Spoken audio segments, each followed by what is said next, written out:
So I decided to make this video because it will kind of show everything that I know about scholarships. Maybe it will give you some advice, maybe it will give you some help.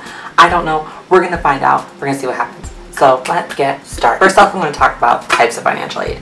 There are scholarships, grants, you can also take out loans, but I don't recommend it. So the types of financial aid that I've received to date 13 different scholarships, 2 different types of grants, and I've accepted 2 loans. Yes, 2 loans. So I've received the Pell Grant. It is from when you start filling out the FAFSA. The FAFSA is basically like a federal application for financial student aid. I think that's what the acronym means. But basically, they will give you money, the government will, based on your income, like your household income and other factors such as if a family member is in the military, if you're a single parent, things of that nature. Because my expected family contribution for college was 0, that increased my grant money. They usually apply it in a chunk sum, so they'll split it up each semester, so you'll get around like $6,000 if you get full Pell. I think it's increased. And then you can also, for Missouri students, get the Missouri Access Grant. The Missouri Access Grant has several requirements. One of them being that you have to, I think it's maintaining a 2.5 GPA in order to keep fulfilling it. And it's also due to exceptional financial need, basically based on your expected family contribution. In addition, I've also received the other scholarships. The scholarships range from, I have them written down, so that's why I'm looking down. I've received something called the Cavender Scholarship, the annual ZEB, from USBC because bowling is Bay. I've received the Courage Scholarship. I've also received the Pride Scholarship, a Residence Life Scholarship because I'm an RA, and a bunch of other like smaller scholarships from organizations on campus. For scholarships, there are different ways to find them. One being that you can go, if you're in high school, you can go to your counselor's office, ask if there are any scholarships available that have been turned into the guidance office. So I did that, and I received 3 that were turned into the guidance office. In addition, you can also look at the general and departmental scholarships that the university may offer if you're going to university or if you're going to community college, depending. They're easier to access, though, I feel like, for university rather than community college, because community college you kind of have to go there.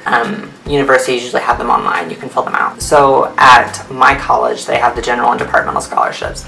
I've received 3 from general and departmental. It's a lot easier because this application it's a one-time thing. So you fill out this entire application process, very long, very long, very long, and it will put you in this pool for like 1,000 different scholarships. Not only can you go to your university and look for scholarships, you can also look for outside scholarships. So you can use websites like fastweb.com, CapEx, and you can also use scholarships.com. I think they changed that name. It might be Scholarships Owl or something. But you can use these websites to locate different types of scholarships that you may be eligible for. So when you enter these websites, you are able to put in different types of requirements, or I guess like specialties that you have. I would say like talents maybe.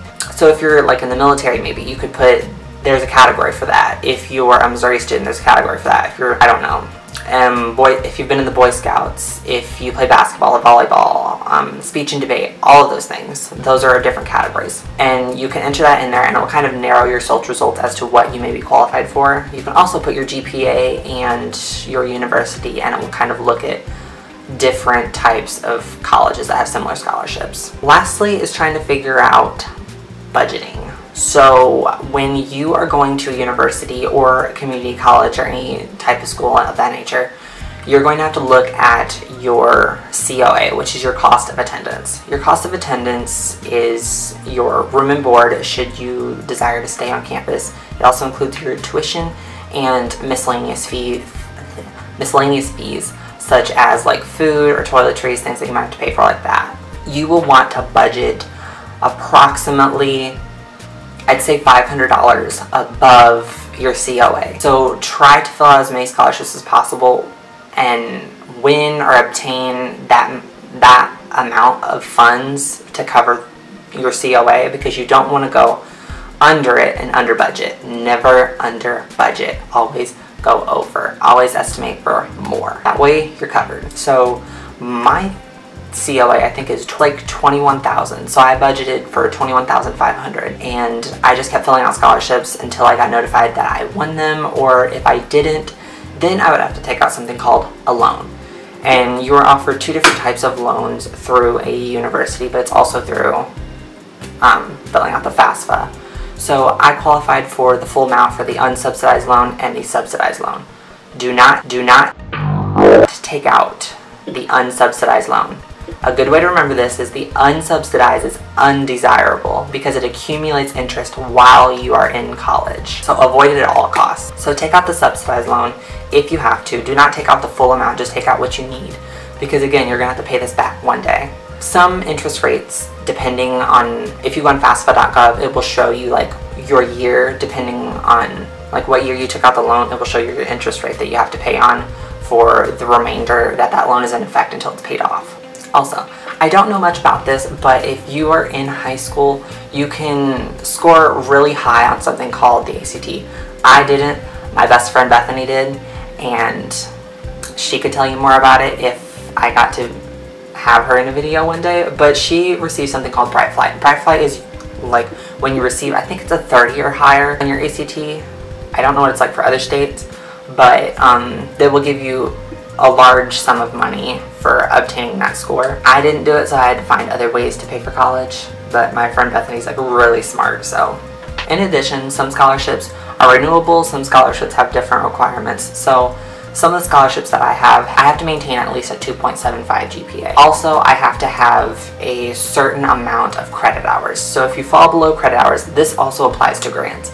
You have to be considered a full-time student in order to receive this financial aid. Some outside scholarships don't require it. It just depends. You'll have to verify it with them when you receive that award. Lastly, I received something called A+. A+ is a program in Missouri where you complete 50 hours of tutoring, and I think you have to have a cumulative 95% attendance in high school. Pretty sure that's what it is. I might have to check later on, but it will pay for basically, I think it's 45 hours for an associate degree, or like an associate degree. So I did that. I went to community college and I received my degree, and then I transferred to university. That's also a good way to save money, but at the same time, you're not getting that cultural experience that you may want. So if you want that cultural experiences, I would suggest just going for university. I mean, don't regret it later on. Just go, because sometimes I do regret it. Alright, that's it for this week's video, and I hope you enjoyed it. I hope that was helpful. If you found it helpful, just give it a thumbs up. Please subscribe. Turn on that little bell so you know when I post a new video. And until next time, don't forget to be yourself and give them hell.